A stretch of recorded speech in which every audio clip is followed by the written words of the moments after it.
Guys, welcome back to our channel life to explore. मैं रीता स्वागत करती हूँ अपने नए से ब्लॉग में। तो गाइस, आज का ये ब्लॉग है मेरी फर्स्ट एक्सपीरियंस, मेरी पहली डिलीवरी कैसे हुई थी, नॉर्मल या सी सेक्शन। आज मैं इसी के बारे में बातें करूँगी। और रहा मेरे लास्ट ब्लॉग के बारे में जहाँ से बहुत सारे कमेंट्स आ रहे हैं, तो उसके ऊपर भी मैं इस वीडियो के लास्ट में आप लोगों को बता दूँगी। तो इस वीडियो में आपको यही जानना बताऊंगी कि मेरी पहली डिलीवरी सिजेरियन थी या फिर नॉर्मल अच्छी होती है या सिजेरियन अच्छी होती है। ज़्यादातर लोग बोलते हैं सिजेरियन अच्छी होती है, हम सिजेरियन कराएंगे, हम ऑपरेशन कराएंगे। और कुछ लोग बोलते हैं कि हमारा नॉर्मल ही बेटर है। बट आज के डेट में 90% लोगों को नॉर्मल डिलीवरी नहीं होती है। क्यों नहीं होती है ये तो मुझे भी नहीं पता, बट हाँ, मेरे एक्सपीरियंस के हिसाब से आज के डेट में अगर हम ज़्यादातर पेन नॉर्मल डिलीवरी में होता है, बट सब लोग सह नहीं सकते हैं, जिसके कारण डॉक्टर, आई थिंक ये मेरा हिसाब है जहाँ तक मैंने फील किया था, कि हम उस पेन को उस लेवल तक नहीं बर्दाश्त कर सकते हैं। ये पूरा नेक्स्ट लेवल पेन है, पूरा नेक्स्ट लेवल। माँ बनना इतना आसान नहीं होता है। ज़्यादातर हम आजकल कम एज में लड़की लोग शादी कर लेते हैं। ऑफकोर्स ये नॉर्मल सी बात है, ज़्यादातर लड़कियां कम एज में शादी करते हैं। कुछ लोगों की तो नॉर्मल हो जाती है भगवान भरोसे, बट जिनकी नहीं होती उनकी सिजेरियन होते हैं। तो यही कारण है कि आज 99% लोगों की ऑपरेशन हो रही है। अब हर जगह देखो, नॉर्मल नहीं हुआ, नहीं, ऑपरेशन ऑपरेशन ऑपरेशन। तो सबसे ज़्यादा पेन किस में है? तो भाई, सबसे ज़्यादा पेन ना आपको सिजेरियन में है। अगर आप मेरे बात से अग्री होगे ना तो बोलोगे, क्योंकि जो हम पेन झेलते हैं ना वो हमें पता है।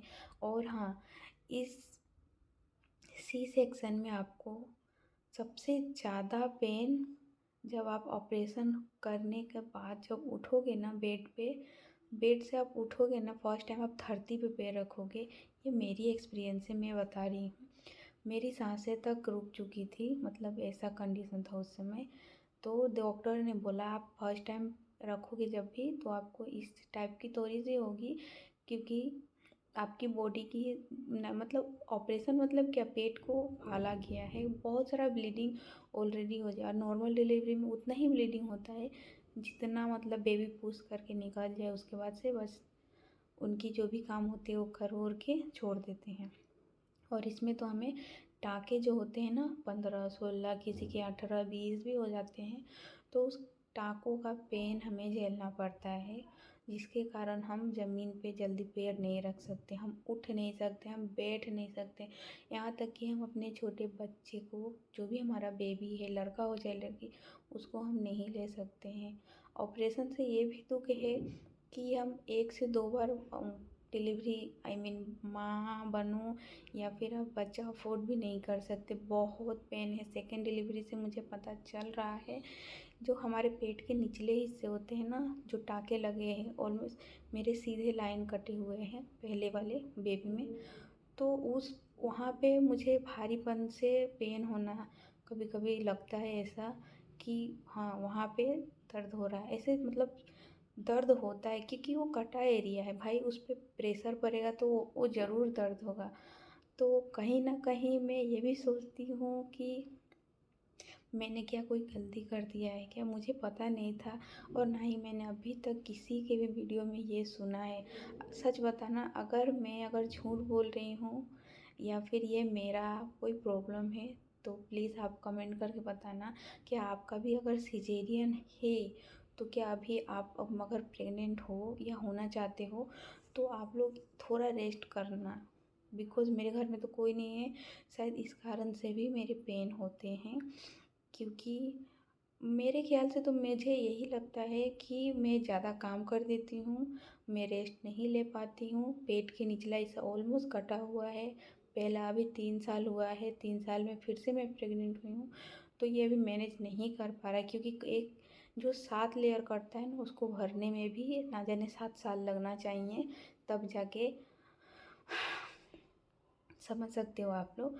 तो मेरा यही कहना है आप लोगों से कि नॉर्मल डिलीवरी अगर दर्द होता है आप लोग मतलब बर्दाश्त करके नॉर्मल ही करो। मेरे ख्याल से नहीं होता है तो डॉक्टर तो हैं ही हमारे लिए, पर सबसे ज़्यादा दर्द होता है ऑपरेशन में, आपको सी सेक्शन में, क्योंकि हमें 6 महीना बेड रेस्ट करना पड़ता है।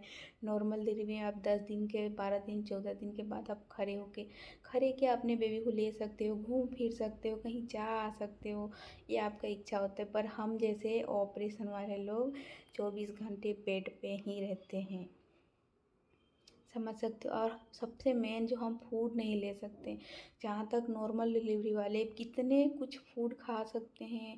अरे बाजरे की रोटी तो किस किस चीज़ की रोटी खाने को मिलती है ऑपरेशन के टाइम। मेरी मम्मी बोलती है, मुझे उतना नहीं ज्ञान है उसके बारे में, पर हम ऑपरेशन वाले लोग गर्म पानी के साथ रोटी खाते हैं, समझ सकते हो आप। मैंने जहाँ तक खाया है इत्तू सा, क्योंकि हम ज़्यादा खा भी नहीं सकते उस समय, जहाँ पेट भर के अभी पेट में भूख रहता है और हमारी इतनी सारी मेडिसिन होती है, इत्तू सा खाना खा के फिर हमें बच्चे को देखो उसको फीड कराना पड़ता है, तो जो उस समय पोषण नहीं मिलता है बच्चे को, तो ज़्यादातर दूध जो होता है ना, मिल्क माँ की, उस समय सूख जाती है। मतलब हम खा तो सकते नहीं है ना, प्रॉपर कोई भी चीज़ हम ले नहीं सकते हैं, तो उस समय दूध नहीं होता है, तो बच्चे के लिए भी नुकसान हो जाता है। और नॉर्मल डिलीवरी में तो मैंने 90% लोगों को देखा है, खा पी के मस्त रहते हैं, बच्चे को देखते हैं, खुद हेल्दी रहते हैं, अपने घर को देखते हैं और फिर अपनी निजी लाइफ में व्यस्त हो जाते हैं। पर हम ऑपरेशन वाले नहीं, हमें 3 से 4 महीना तो छोटी छोटी दवाइयों की सेवन करते करते करते करते अपना समय, अपना शरीर सब देखना पड़ता है, और उसी में अपना बेबी को भी। मैं थक गई। देखो सेकेंड डिलीवरी जब से मेरी हुई है ना, सेकेंड टाइम में बात करने का भी मेरा मन नहीं करता है। तो मेरे अंदर की जो भी प्रॉब्लम है ना गाइस, मैं आप लोग से ही शेयर करती हूँ। मुझे जैसे जोर साउंड वो नहीं बर्दाश्त होता है, बोलते बोलते थक जाना। मैंने अपने डॉक्टर को भी बोला है, तो उन्होंने बोला कि ठीक हो जाएगा, डिलीवरी के बाद ठीक हो जाएगा, पर मुझे नहीं लगता। मैं मतलब अंदर से कमज़ोर हूँ या क्या, वो मुझे खुद ही समझ नहीं आता। बट हाँ, नॉर्मल और सी सेक्शन में आप नॉर्मली को ही चुनना, खुद से एक्टिव रहना ज़्यादातर। और नहीं है तो भगवान है, बस भगवान पे भरोसा रखो, डॉक्टर हैं, और कोशिश करो नॉर्मल डिलीवरी होने के लिए। और मेरी जब फर्स्ट डिलीवरी तब मैं 20 ईयर्स की थी, तो आई थिंक मैं उस समय ये सब अफोर्ड नहीं कर पाई, तो मेरा सिजेरियन हुआ था। सेकेंड टाइम हमारा कोई नो चांस नहीं था, पर कहते हैं ना, भाग जिसको आना होता है वो दुनिया में आएगा ही, तो ये रह गया तो बस। और इस समय भी मेरा वही हाल होगा, तो 3 साल बाद में फिर से वापस जाके देखो क्या होता है, आने वाली हूँ। तो आप लोग मेरी ब्लॉग में ऐसे ही बने रहो, और मैं अपनी वाली एक्सपीरियंस आपके साथ शेयर की। प्लीज़ आप कमेंट करके मुझे ये बताना अपने बारे में कि मैं कहाँ गलत हूँ और कहाँ सही हूँ। तो मैंने अपने बारे में ही बताया है, ना कि दूसरों को मैंने यहाँ पे लाया। तो ये थी मेरी एक्सपीरियंस। और फ़िलहाल तो मेरा बेटा 3 साल का है, इस फरवरी को हो जाएगा पूरा कंप्लीट, और 3 साल 3 महीने बाद नया का भी आने वाला है। तो जहाँ तक अगर आप सेकेंड टाइम माँ बनना चाहते हैं तो 5 साल तक की गैप रखो। 3 साल आई थिंक मेरे लिए मैंने गलत डिसीज़न ले लिया है 3 साल में। और ये रहा मेरा 3 साल का लड़का, बट ये बहुत मैच्योर है, सारे लोग के मतलब बहुत बच्चे नहीं होते हैं, बट ये बहुत मैच्योर है। तो मैंने शायद गलती किया है थोड़ा सा, मुझे खुद से लगता है, बट जिसको आना है वो आएगा ही, बस भगवान के ऊपर मैंने भी सोच के रखा है अब। और फिर से मैं थक गई।